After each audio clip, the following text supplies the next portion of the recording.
आपके माध्यम से इस सरकार से पूछना चाहता हूं, आरएसएस के 4 लोगों का नाम बताओ जो वंदे मातरम नारा लगा के जेल गए, उनका नाम बताओ। आप 4 लोगों का नाम बताओ। आप अपने 4 पुरखों का नाम आप बताओ।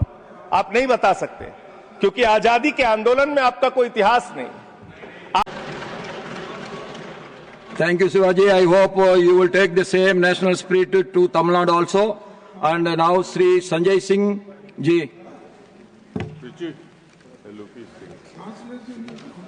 वंदे मातरम सर, आपका बहुत बहुत आभार कि आपने वंदे मातरम जैसे महत्वपूर्ण विषय पर मुझे अपनी बात कहने का अवसर दिया। मान्यवर, मैं सोच रहा था कि वंदे मातरम के बारे में उसके 150 वर्ष पूरे होने पर यह चर्चा सरकार के द्वारा क्यों प्रायोजित कराई जा रही है। एक तो यह अच्छी बात है कि देशभक्ति की भावना का विकास सबके अंदर हो, वंदे मातरम के महत्व को सारे देश के लोग समझें, नौजवान समझे, किसान समझे, मजदूर समझे, पढ़ा लिखा समझे, गैर पढ़ा लिखा समझे। यह अच्छी पहल है।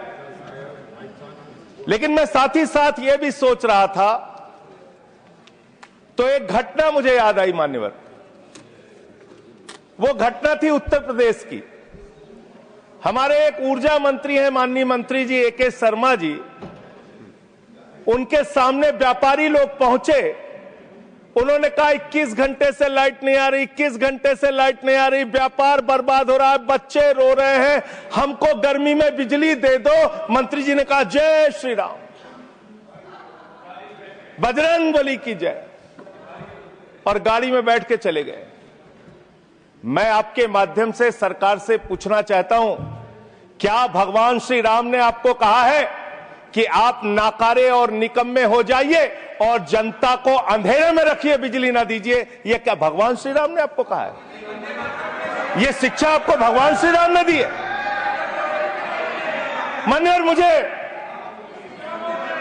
वंदे मातरम आम आदमी पार्टी की रैलियों में, आम आदमी पार्टी की सभाओं में जब भारत माता की जय और वंदे मातरम जोर जोर से लगाए जाते हैं। किसी दिन लगाने का मन हो तो आ जाना हमारी पार्टी के कार्यक्रम में, आपसे ज्यादा तेजी के साथ वहां पर वंदे मातरम लगाएंगे। सदन में भी लगाना चाहते हो लगाओ।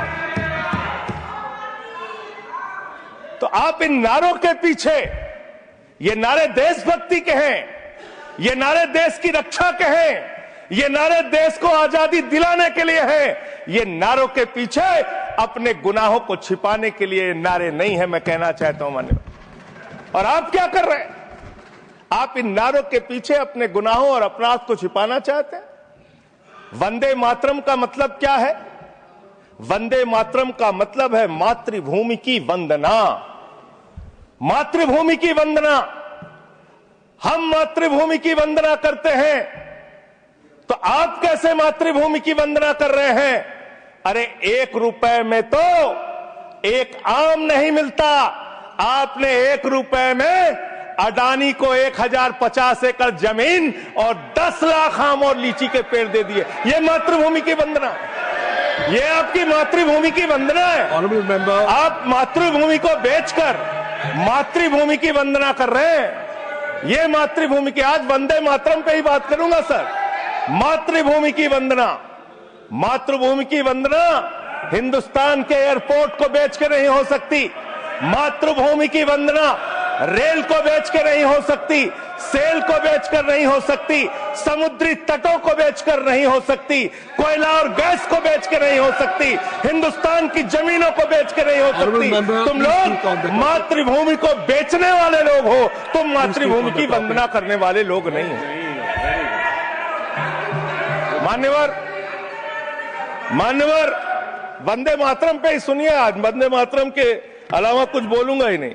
मातृभूमि की वंदना, इस मातृभूमि की वंदना में जब यहां पे लीडर ऑफ द अपोजिशन बोल रहे थे, मान्यवर, honourable I am not yielding sir, I am not yielding sir, let him sir, I am not yielding sir, I am not yielding sir. जब लीडर ऑफ अपोजिशन बोल रहे थे, authenticate it please then. जब leader, sir I am not yielding, sir I am not yielding. जब यहाँ पे leader of opposition बोल रहे थे, नो पॉइंट ऑफ ऑर्डर, खड़गे साहब, उनके मुंह से नो पॉइंट ऑफ ऑर्डर, दलित शब्द निकल गया, दलित शब्द निकल गया। पूरी की पूरी भारतीय जनता पार्टी हाउस में खड़े होकर विरोध करने लगी। दलितों से इतना चिढ़ है आपको? क्या दलित भारत माता के बच्चे नहीं? क्या पिछड़े भारत माता के बच्चे नहीं? क्या आदिवासी भारत माता के बच्चे नहीं? अगर दलितों, पिछड़ों, आदिवासियों की बात होगी तो आप विरोध करोगे? आप विरोध करोगे? You are not on the topic. LOH. Just yield a minute. LOH. Sir दो बातें हैं। Please. LOH is on his legs. LOH is on his legs. Sir दो बातें हैं। एक तो हम चाहते हैं कि डिबेट, हेल्दी डिबेट हो, तर्कों के साथ हो। अभी इन्होंने आरोप लगा दिया कि दलितों पर बीजेपी वाले एकदम हल्ला करने लगे। ऑन रिकॉर्ड है, मैंने कहा है दलित के विषय में कि ये हमारे पूज्य हैं, हमारे भाई हैं, ये ऑन रिकॉर्ड है। इस तरीके के स्वीपिंग स्टेटमेंट्स न दें और इस हाउस के माध्यम से देश को गुमराह न करें, नंबर 1। नंबर 2, आपने कहा ये बेच दिया, ये बेच दिया, ये बेच दिया। आई से please authenticate on the floor of the house whatever you have charge. देखिए आज सर बहुत अच्छी बात गृह मंत्री जी भी कह के गए और लीडर ऑफ द हाउस भी कह रहे हैं कि जो कुछ भी मैं बोलूं उसको ऑथेंटिकेट करूं। और मैं आपसे अनुरोध कर रहा हूं सर कि अगर मैं ऑथेंटिकेट ना करूं तो मेरे खिलाफ कार्रवाई की जाए। एक एक चीज मैं ऑथेंटिकेट करूंगा। अगर मैं कोई बात कह रहा हूं तो उसको ऑथेंटिकेट करूंगा। दूसरी बात, शहीद खुदीराम बोस की बात हुई सर, कल उस सदन में चर्चा हुई।